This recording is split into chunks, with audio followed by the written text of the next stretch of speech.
Hello and welcome to the 7th episode of Designer Speak. I'm your host Christopher Scott, and today I'm with Nicolas Camacho and Santiago Gómez. Today we're going to talk about the designer's state of mind. So Nicolas, what's your opinion on this topic?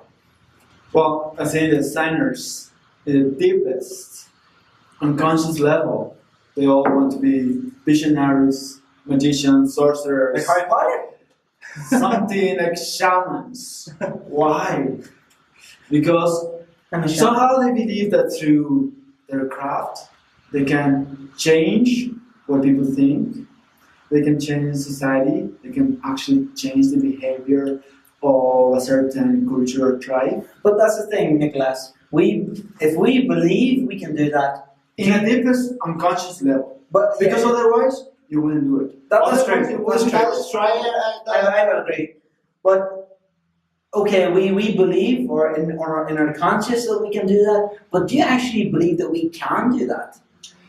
I think it could be done if the designer get to that mystical experience that he truly wants.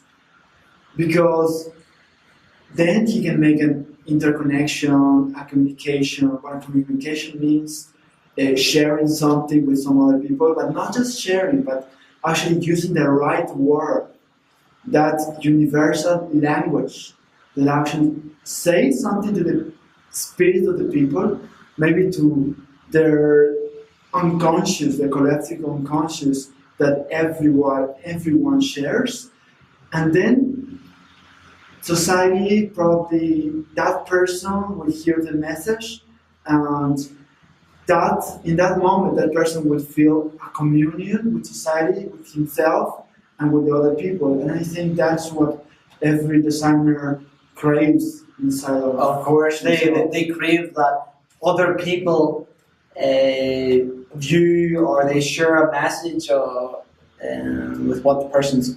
Whenever I make any of my works, like I hope that the people receive that communication, that like So, for example, some the message. philosophers say that sometimes people need love, people need that appreciation from other people. But, for example, Eric Fromm said that sometimes when you find that inner experience of love, of communicating something true for yourself, true for the world of the universe, you transcend that state of love, and you're loving something beyond humanity, something that becomes universal and becomes a unity with yourself. So something philosophical, but at the same time, I believe that is a part of being a designer. I think as part of being a graphic designer is, like you say, you ask about if you can change the world or the mind of the people. I'm 100% sure as a graphic designer that is what we need to do. So that's your role in society. That's your state That's of the mind. reason I'm in love with graphic design. That's your state of mind. You think of. Just I want to change. So you the- believe in your magic. I believe in my magic. Harry Potter design. Santiago Gómez. The Harry Potter. No, but more than that is like, for me as a graphic designer, I have my objective for my own is to help people to be this way, to make this world better, with love, with peace, with all of this. So a good magician. He's a good musician. He's a good Harry Potter. He's not like what's the evil person in Harry Potter? I cannot remember. Evil bad. Malcolm, something like that. No, for example, We need that in this podcast. Designing Harry Potter. But you believe Santiago that that's your responsibility as a designer, That's my that's your state of mind. State of main responsibility. But Santiago, this is the question for you. Do you think that's the state of mind for designers in general, or just a small? I think section? it is in a small section because when you're a graphic designer, you have, for me, you have two options: go for money, or go for passion. Passion. Passion. And for me, the money. I don't care about money. Yeah, it's a So simple. sometimes you can have money, and sometimes you don't have money, and it's not important. You can't when you die. You can't bring money to the grave. But what did you did for the people? That is for me as a graphic designer.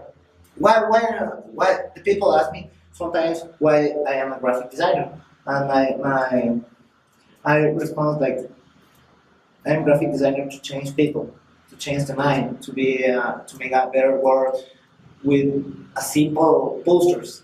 Or simple message, simple idea, concept. That's a mystical experience. It is. Actually, but that's the thing, like, I remember Woody Patel. Woody Patel said in one of his videos, and also when I met him in Milan, he says, design is about making a legacy for you and for the people. That's what graphic design or designers in general. So, like, designers, we need to, or we have that responsibility to give that people that state of mind to the other people. It's like whenever I'm making design, like the eyes are the most important thing about a designer. The eyes. That's the key. That's the key to the design, right? So, for example, I believe that designers not only crave for that mystical experience, but they actually look at the deepest unconscious level. They look for some sort of hallucination. They look to create a device that makes the mind to transcend. How? For example, creating a painting that really uplifts their heart. They feel that they're becoming somebody. Probably could be called like the drunkenness. A drunkenness induced by art. Okay, what do I mean by these kind of devices? Sometimes you design a chair, you design a table, you design a portrait, or you design a social poster. But you do it because of the pleasure of becoming another person, something higher, something that changes reality.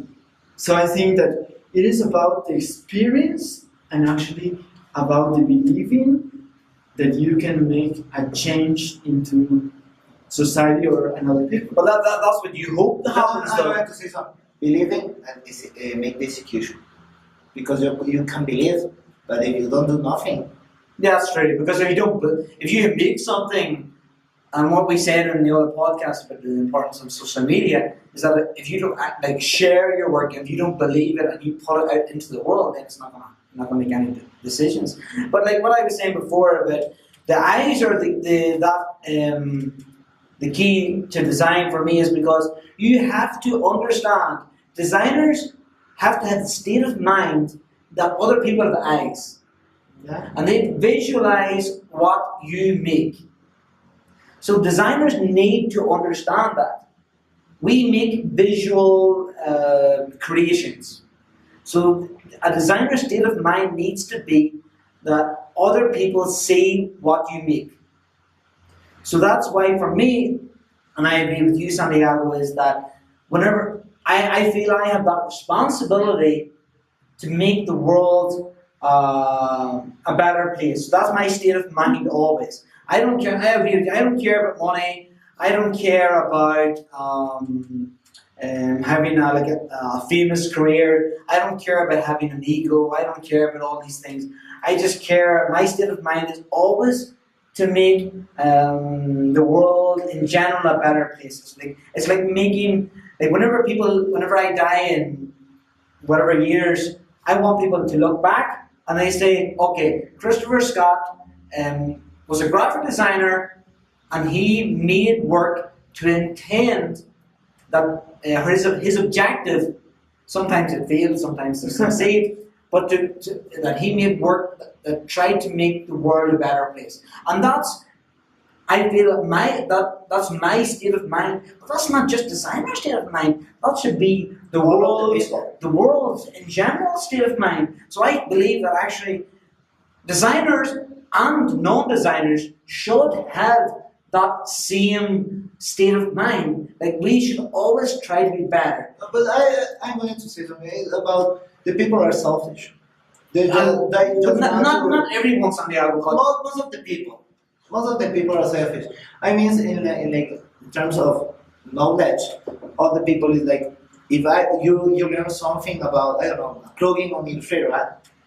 Example, and you don't share with your students or with your friends, you're selfish. I believe that everyone is selfish. And I believe, why is everyone selfish? Because, first, like, going back to my first point, designers design because they believe in their magic, that they can change society, and they love. Designers love to get into that ecstasy, that transcendental state of mind. So there's two selfish purposes. That could help, But that is not selfish because you for me that you're sharing with people what is your point of view of the. Well, it depends. Yeah, I agree, but it depends on the situation. For example, it could be like a social poster, like that we do, but it also could be like for a brand, like Coca-Cola or whatever. But it all depends on designers have that responsibility. What do they want to use their powers for? I love that we are magicians. Like I love that Nicolas says we're like magicians. But he's and actually whenever I think about it, the more he says it, the more actually I agree because we have that power to the one of the most important senses of a human being is seeing, and we make work that people see. I agree. It's true. How did humanity invent alphabets? According to my opinion, it is through graphic design. They design certain symbols, and through those symbols, they tell stories. Through history, through the use of these symbols, people start creating other meanings. So they invented somehow literature. Well, that's one topic, but I think designers share. They share something. They share. Designers are unique. I think. Their state of mind. What is their state of mind? I think it could be heaven or it could be hell. I agree. I don't agree with either of them. I agree with that. You think there's a God in that? That's another podcast. But I do think that in terms of one thing is that designers are unique. I think we see the world differently from other people. So you need to understand that you're like really important for the world.